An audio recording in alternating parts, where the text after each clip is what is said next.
a road trip again. We're going to Germany again. I'm going on an aikido seminar with my teacher, Peter Van Marcke. It's just behind Stuttgart. So I'm actually going to go.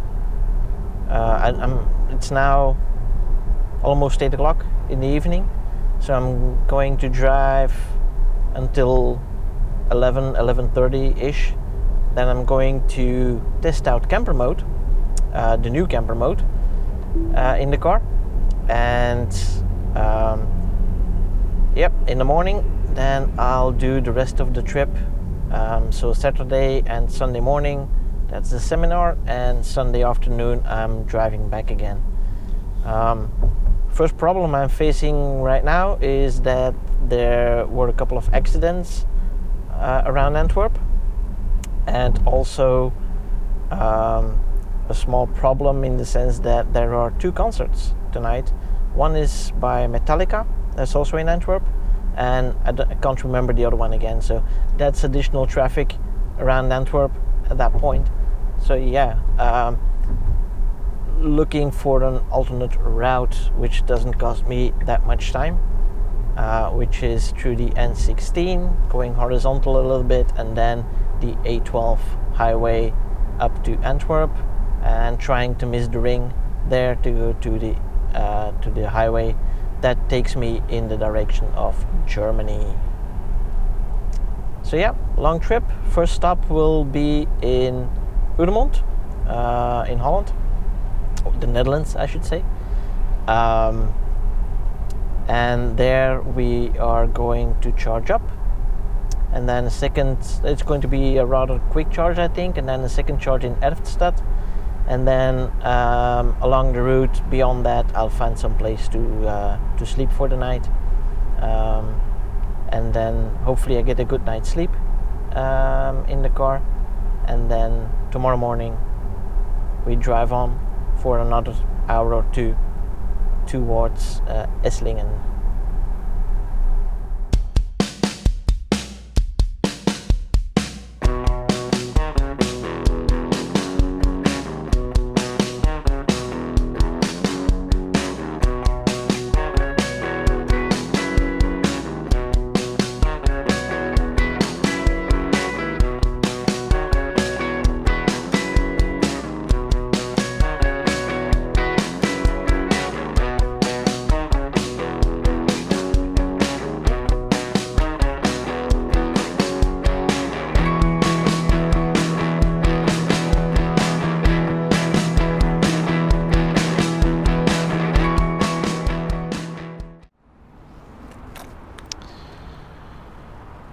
Alright, so as you can see I still have about 40 minutes of charging left.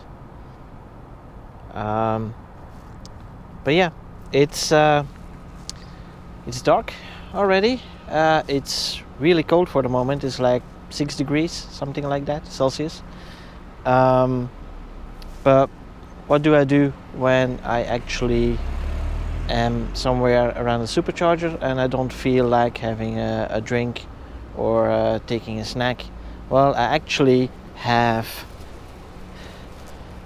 this little baby here, which is a monowheel. It's not that visible, so let me take it out here.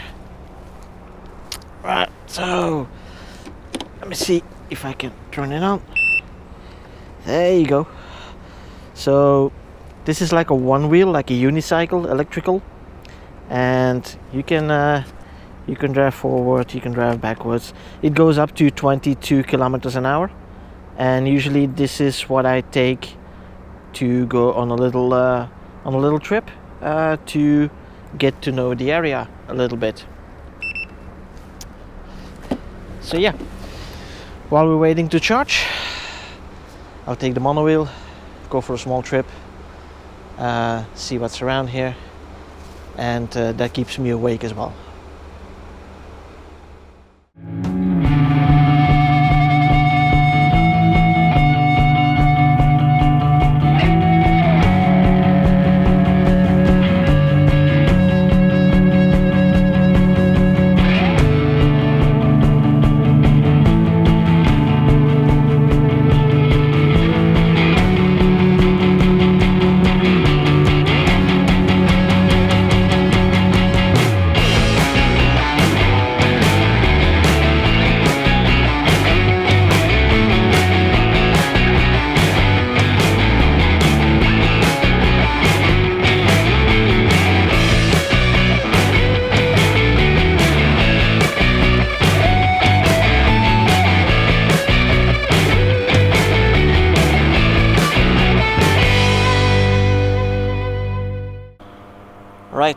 at the Erfstadt supercharger now, and they actually have 4 stalls on that side and 4 stalls on this side. So a little while ago they upgraded it from 4 chargers to 8.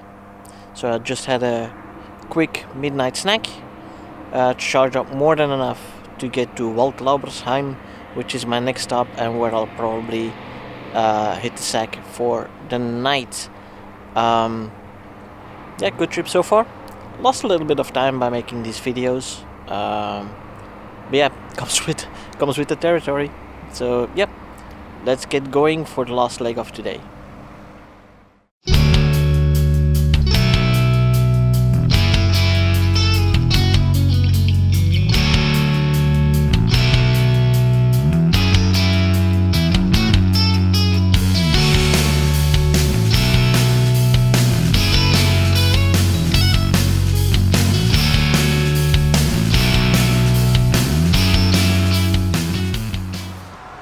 Right, time to hit the sack. It's a little past 1 in the morning, and I just prepared my camper mode. So here we have the camper mode. Alright, so I got my bed, and actually to darken the windows I use this, let me show you in the light here. I use this foam material. I cut it to shape, and then I will show you. It just blinds this side completely. Got this one covering the front. The dash cam is still operational, so if anybody comes peeping, I'll have them on camera. So here you see it a little bit better, that it's just, maybe I'm from this view, it's just all darkened. And if you look from the inside, so from the inside it looks like this. So you get, there it's completely dark, here it's completely dark, and here we have the foam insulation on that side as well. So I'm going to lock myself in now, and then once I'm locked in, blind this one as well, and then I go to sleep. Tomorrow I still have about 3 hours to drive, which is a long drive, and then we have 4 hours of aikido training to go through. So it will be a long and tiring day, but it'll be fun. Good night.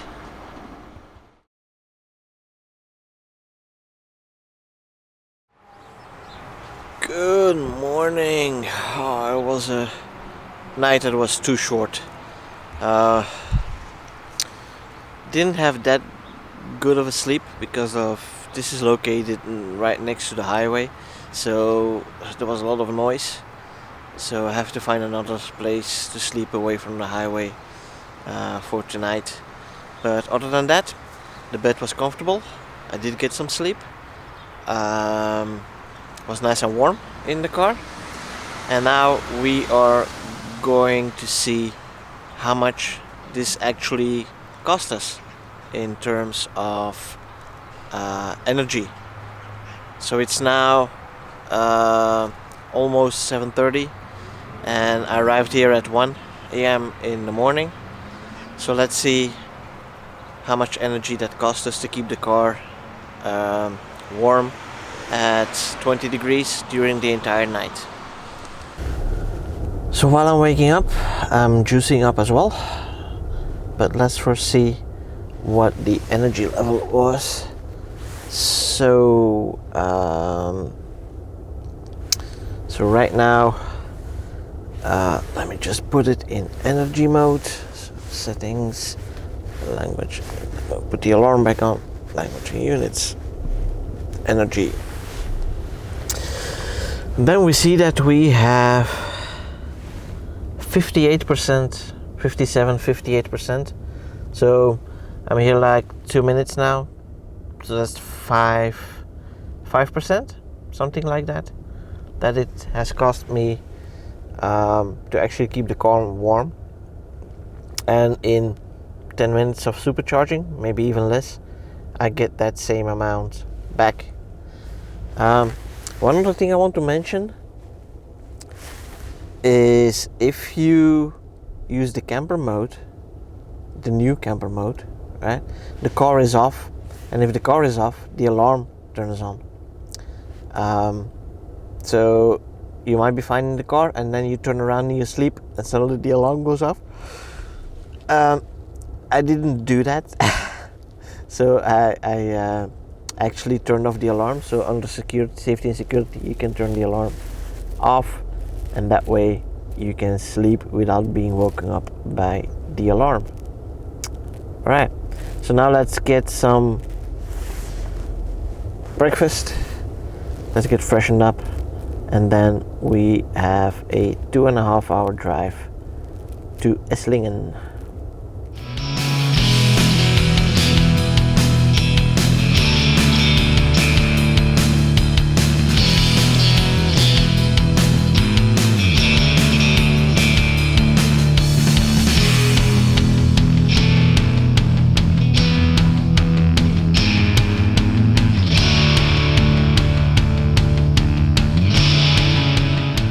Man, it is really foggy this morning. So, but Autopilot's doing good. Haven't had any real issues with Autopilot. So yeah, that's a good thing. Up until now, I've driven about, let's say, 90% of the trip on Autopilot. So yeah, awesome. It's getting closer to version 1, especially on highways. Sometimes it doesn't want to make a lane change, for example. But yeah, there's minor details.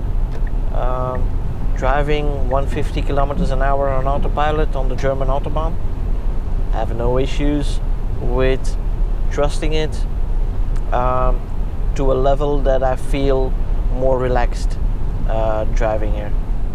So yeah, good points for Autopilot. One thing the Germans can actually do quite well is build highways.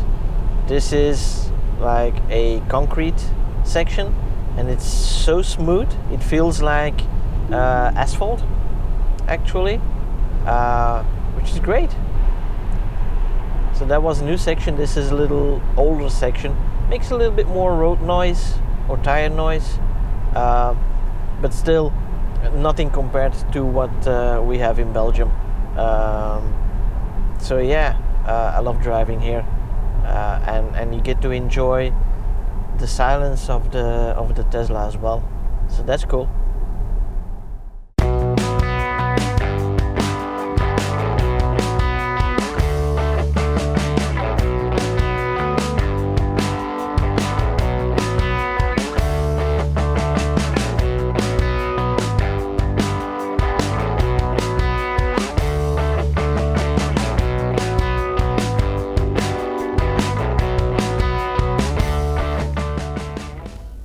I am now in Leonberg at the supercharger, but it's not really the Tesla that needs a pit stop, it's actually me that needs a pit stop. So gonna charge up for like 10 minutes, just enough to go to the bathroom, and then we carry on to Esslingen, which is still about half an hour's drive, I think. So yep, we'll be there in time. And then we have our first aikido session for the day.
on. So yeah, had a decent night's sleep last night. Camper mode works really well, but you have to remember to turn off the alarm system, because if you don't turn it off, you get woken up by the alarm if you turn around in your car. So last night I started out with 43% on the battery left. Went to bed around 10:30, and at 8:30 this morning I got up again and I checked the state, and it turns out that I lost about 11-12% on the camper mode for a good 10 hours. So that's 1% per hour that you lose on camper mode. But yeah, anyway, packed up my stuff. Now getting some breakfast. Have to wait for training to begin, and then this afternoon I'm off to Belgium again.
Alright, that was a very nice seminar.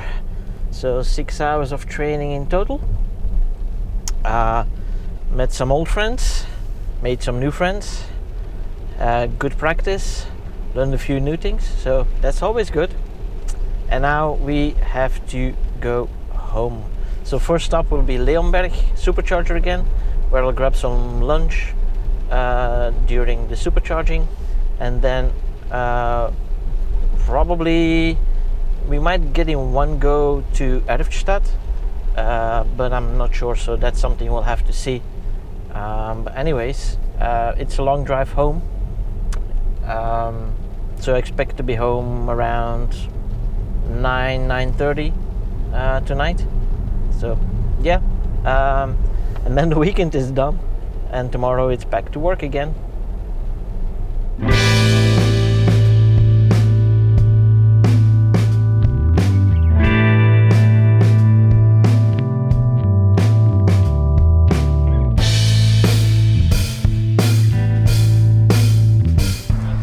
Okay, so I'm at Leonberg supercharger here, and there's another Tesla here with some nice wheels.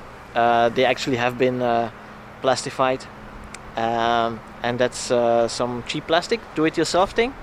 You did it yourself, right? Yes, it was doing myself. So what kind of foil is that? Can you show that again? That was the cheapest foil I can find on the internet, which was highly transparent. It was from, what's it called? DC Fix or something? DC Fix, yes, was the cheapest I could find. Okay. It's from one side is sticky. Okay. And it's just, you just bring it over, and then you have to rough it all around until it's really tightened. Okay. And then you stretch in those lines, and then with a thin knife, you can go here around on this edge, just slightly, one time around, and then with a little, I think my credit card, you push it inside those small. Okay, just for the edges, yeah. Just for the edges, just push a little bit inside, and that was all. Okay, and how much does it do for the range? I think around plus 10%. Okay, so that's normally nice. I've around 70, 175. 175, yeah. In the summer it goes to 140. Okay. It goes back to 159, something like that. So it's Cool. around 10%. Sometimes a little bit more, a little bit less. Okay, good. When you drive faster, it's efficient. When you drive slower, it's not so efficient. So Yeah. below 70, I think, or something like that.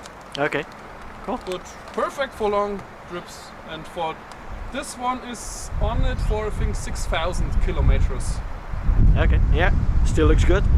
Yeah, I tried to change it, but it doesn't break. This one, well, it's a little bit. Oh yeah, you water, can see the but difference. Yeah. sometimes when the water gets attached, it's a little bit like you need the fan in the inside to heat it up, something like that. But Yeah. it works, and You're happy with it? yes, and have a lot of more. A lot more. So yeah, you know who to get to when you want to buy some, huh? So yeah, interesting concept. Right. So now I'm fully charged and I'm off to Waldlabersheim for my next charging stop. Now that was an interesting chat that I had with those guys. So that's another side effect of me starting my YouTube channel. People see the cameras in the car and then they're like, hey, what are you doing and why are you doing that and stuff like that. And then you get talking and you get to learn all kinds of new things, like people just wrapping their wheels with clear plastic, and it seems to be working. So yeah, if any of you are interested, that's a good point. But on the other hand, while I love talking to those people, I was charged up like way before I actually had to or I could leave, due to the fact that I made that little video and was talking to those guys. So that adds to my driving time, of course. It has a little side effect, so if this starts to happen more, I have to factor that in with my long distance driving as well. But it's all in good fun. You get to learn to know new people, and yeah, I mean, most Tesla drivers, I think all of them that I've met are really nice guys, so it's always good to have a pastime while you're charging up.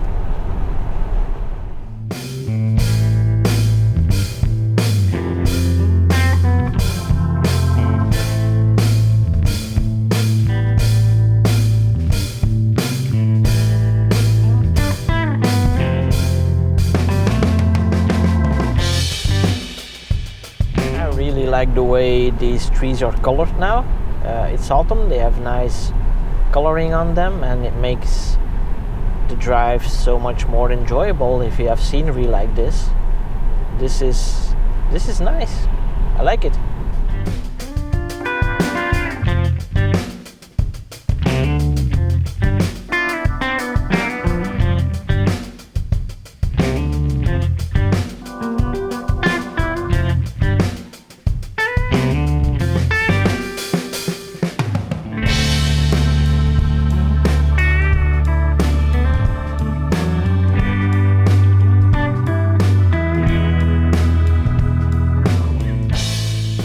So almost at the Waldlabersheim supercharger now.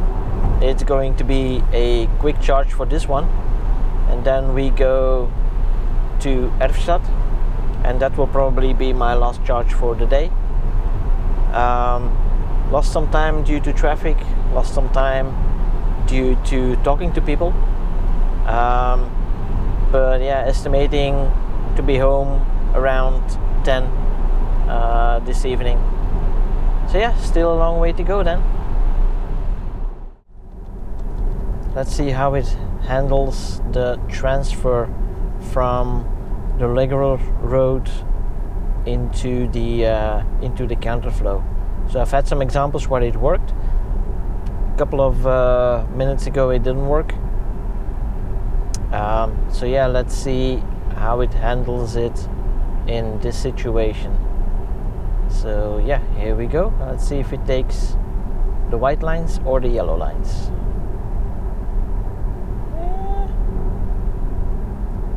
it does take the yellow lines. That's good.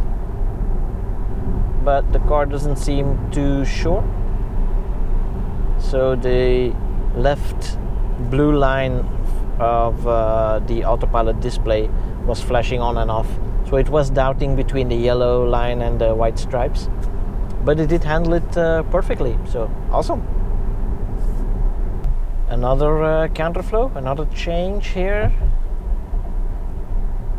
Let's see what it does. It follows the yellow lines.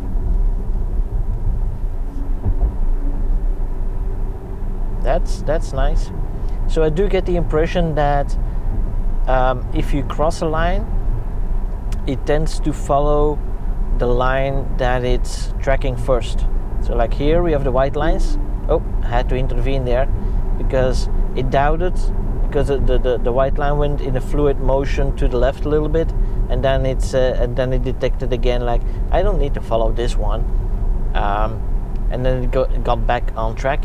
But yeah, I had to intervene there to not drive into the barrier. Maybe it would have done it okay, but I wasn't going to take that chance there. Yeah, so all in all, this in the last 2 updates, no, I think it's like 2 updates ago, that wasn't working. Right, let's try it again. So here we're going to go over the white line. What does it do? Yeah, it just follows the yellow lines and doesn't care about that white line. So yeah, in the last the second to last update that we had, I know for sure that this was not working. So now it seems that roadworks are becoming less of an issue for Autopilot. That's good news. You still have to pay very close attention, of course. You can't just trust it and sit down and relax and keep your hands off the wheel. In those situations, you need to have your hands on the wheel, definitely, to intervene as soon as possible. But it seems to be doing good in most circumstances. So looking forward to the next updates. I've been doing some testing for the lane change in this weather, and as you can see, the car is not willing to change lanes at this point. So I do have the impression that the car has problems with seeing the lanes properly when it's raining. So yeah, that's something that Tesla needs to work on, because it rains a lot in our area here. So let me try that again. Okay, it sees the lane on the dash, and now it goes, because there's not a lot of rain anymore. Like half a minute ago it was raining on the windshield and he had some spray from the cars in front, so that seems to be a problem. Let's try it again. Yep, doing the change without a problem. So in dry weather it's no issue.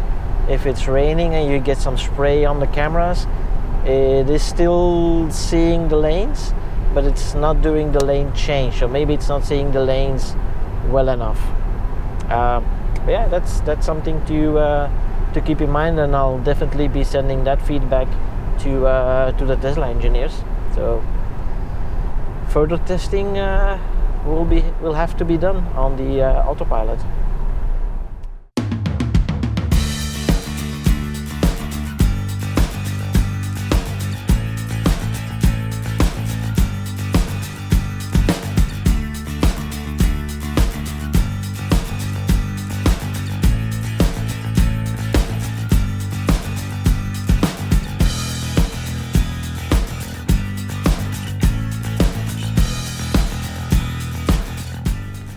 We made it back home.